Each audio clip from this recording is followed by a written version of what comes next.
कि भारतीय संविधान की वजह से शासन प्रशासन में जाकर डॉक्टर वकील इंजीनियर बनकर इस भारत का मूल निवासी बराबर और हक अधिकार की बात करने लगा तो इस देश के मनवादी लोगों के पेट में मरोड़े चलने लगे। इस देश में चौकीदार और तड़ीपार की सरकार ने क्या षड्यंत्र किया। 29 जुलाई 2020 को इस देश में नई शिक्षा नीति लागू की। उन्होंने स्किल डेवलपमेंट एजुकेशन का बात की है। कौन सी एजुकेशन? 5वीं से 6वीं 7वीं 8वीं आपका बेटा क्या करेगा? स्कूल में जाकर क्या करेगा?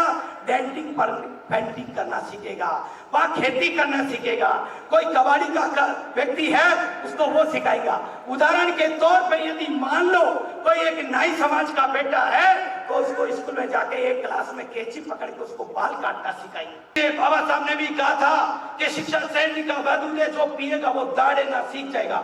इसलिए आप लोगों को भी सबसे ज्यादा अपनी बहन बेटों को पढ़ाना है, अपने भाइयों को पढ़ाना है, क्योंकि बहन पढ़ेगी तो 2 परिवार को सुधारेगी। कर सको अपनी वाणी में तो वो शर पैदा करो, रुख हवाओं का मोड़ दे वो शर पैदा करो। चाहते हो घर मान सम्मान से जीना साथियों, चाहते हो अगर मान सम्मान से जीना साथियों तो हर घर में एक एक अम्बेडकर पैदा करो, एक एक अम्बेडकर पैदा करो।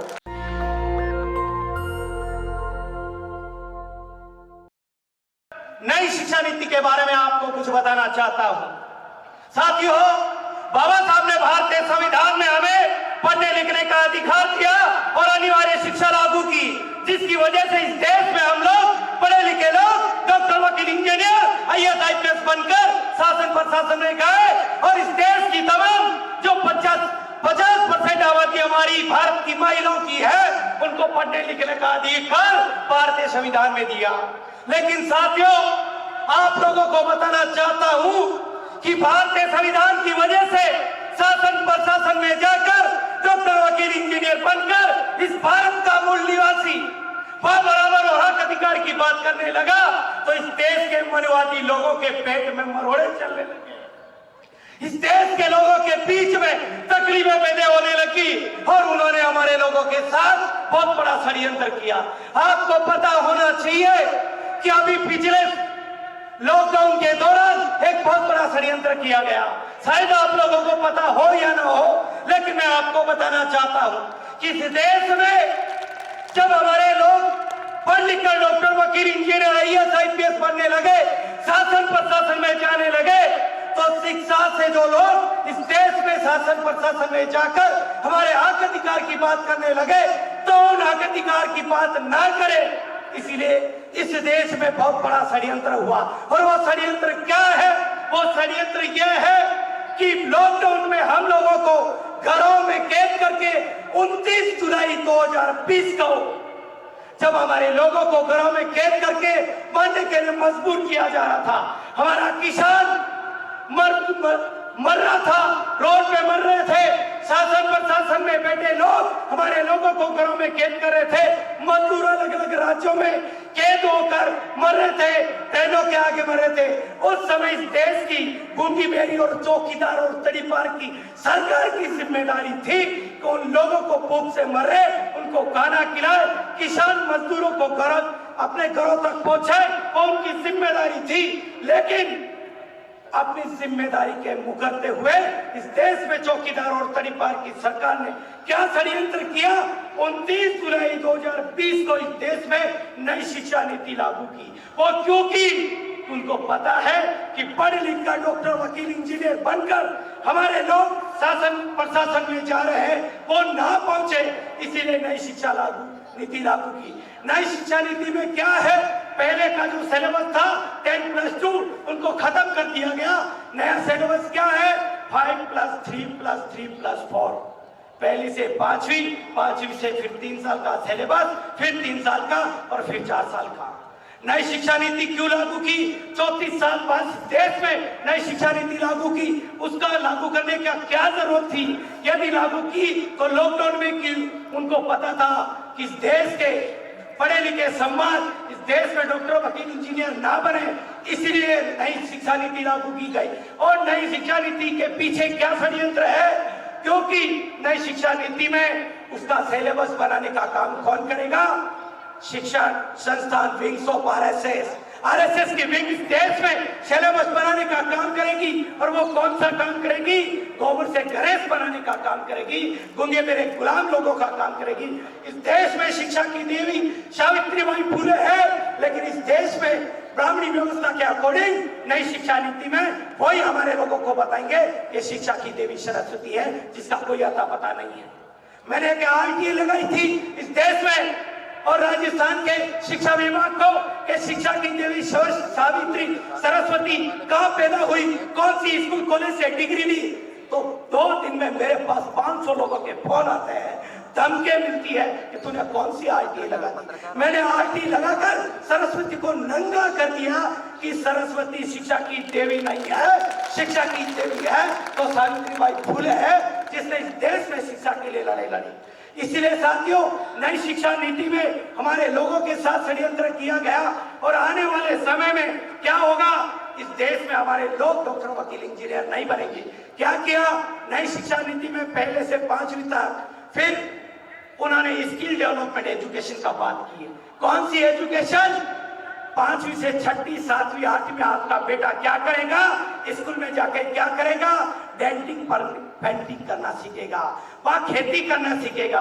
कोई कबाड़ी का व्यक्ति है, उसको वो सिखाएगा। उदाहरण के तौर पे यदि मान लो कोई एक नाई समाज का बेटा है, तो उसको स्कूल में जाके एक क्लास में कैंची पकड़ के उसको बाल काटना सिखाएंगे। 6 में आके उसका बेटा कैंची चलाना अच्छी तरीके से सीख जाएगा। 7 में आके वो सैलून बाल काटने वाला कारीगर बन जाएगा, और 8 में आके क्या करेगा? आगे पढ़ के क्या करना, खुद का सैलून खोल लूं या 20-25 हजार रुपए मैं खुद कमा लूंगा। जब हमारा बेटा 10वीं 12वीं बीए बीएड बीपीएड नहीं करेगा तो आईएएस आईपीएस कैसे बनेगा? जब आईएएस आईपीएस ना बनेगा तो शासन प्रशासन में कौन जाएगा? जब शासन प्रशासन में हमारे लोग नहीं होंगे तो हमारे हक अधिकार की बात कौन करेगा? इसीलिए साथियों, मैं बताना चाहता हूं कि नई शिक्षा नीति है इस देश में हमारे को शिक्षा से वंचित करने का एक बहुत बड़ा षड्यंत्र है। इसीलिए साथियों, मैं आप लोगों से निवेदन करना चाहता हूं कि नई शिक्षा नीति के बारे में आप लोगों को जानकारी होना बहुत जरूरी है। हमारे बहुत सारे लेक्चरर प्रोफेसर है, उनको भी पता नहीं है। जिस प्रकार चौकीदार ने कहा था 15-15 लाख रुपए तुम्हारे खाते में आएंगे, हमारे लोग खुश हो गए कि आ जाएंगे मेरे खाते में, आज दिन तक नहीं आए। वही हालत नई शिक्षा नीति का है। ये देखने में और बोलने में अच्छी है, लेकिन इसकी हालत बहुत खराब है। मैं कहना चाहता हूं, गौतम बुद्ध के समय में इस देश में तक्षशिला, नालंदा, पंचशिला, उज्जैनी बहुत बड़ी यूनिवर्सिटियां हुआ करती थी। आज भारत की क्या कंडीशन है? टॉप 100 यूनिवर्सिटियों में एक भारत की यूनिवर्सिटी नहीं है। और मैं राजस्थान की बात करना चाहता हूं, तो मैं आप लोगों को बता देना चाहता हूं, पिछले 3 साल से इस राजस्थान राज्य में SC ST OBC माइनॉरिटी के लड़कों को, बच्चों को स्कॉलर नहीं मिली है। पहले तो कहते थे स्टेट में कांग्रेस और सेंट्रल में बीजेपी, अब तो सेंट्रल में और स्टेट में चौकीदार परिवार की सरकार है, फिर स्कॉलर क्यों नहीं मिल रही है? इसका जिम्मेदार कौन है? वही लोग हैं, उनके लिए आप लोगों को समझना होगा। वर्तमान राजस्थान में कुल 1728 विश्वविद्यालय महाविद्यालय है। कितने? 1728। उसमें से मात्र 192 सरकारी है। 1728 में से 192 केवल सरकारी है। 15 सरकारी विद्या महाविद्यालय है, 7 स्वयंपोषी संस्थाएं हैं और 6 निजी सहभागिता वाले हैं। मतलब 1728 में से मात्र 220 सरकारी महाविद्यालय है, बाकी सारे के सारे प्राइवेट है। इस देश में नई शिक्षा नीति के माध्यम से शिक्षा को बेचा जा रहा है और हमारे लोगों को इनडायरेक्ट रूप से अंगूठा काटकर उनको वापस मानसिक गुलाम बनाने का काम किया है। इसीलिए आप लोगों को हमको समझना होगा। इसीलिए बाबा साहब ने भी कहा था कि शिक्षा शैली का वैधुर्य है, जो पिएगा वो दाढ़े ना सीख जाएगा। इसलिए आप लोगों को भी सबसे ज्यादा अपनी बहन बेटों को पढ़ाना है, अपने भाइयों को पढ़ाना है, क्योंकि बहन पढ़ेगी तो 2 परिवार को सुधारेगी। इसलिए आप लोगों को याद से प्रण करके जाना है कि हमारी आने वाली पीढ़ी को पढ़ाना है, लिखाना है और इन जो षड्यंत्रकारी लोग हैं उनका खुल के मुकाबला करना है। मैं इतना ही कह के अपनी बात को ये खत्म करना चाहता हूँ। 4 लाइन बोल के आपके बाद इस बात को विराम देता हूँ। कर सको अपनी वाणी में तो वो शर पैदा करो, कर सको अपनी वाणी में तो वो शर पैदा करो, रूख हवाओं का मोड़ दे वो शर पैदा करो। चाहते हो घर मान सम्मान से जीना साथी हो, चाहते हो अगर मान सम्मान से जीना साथियों, तो हर घर में एक एक अम्बेडकर पैदा करो, एक एक अम्बेडकर पैदा करो। जय भीम, जय भारत, जय मूल निवासी, जय संविधान।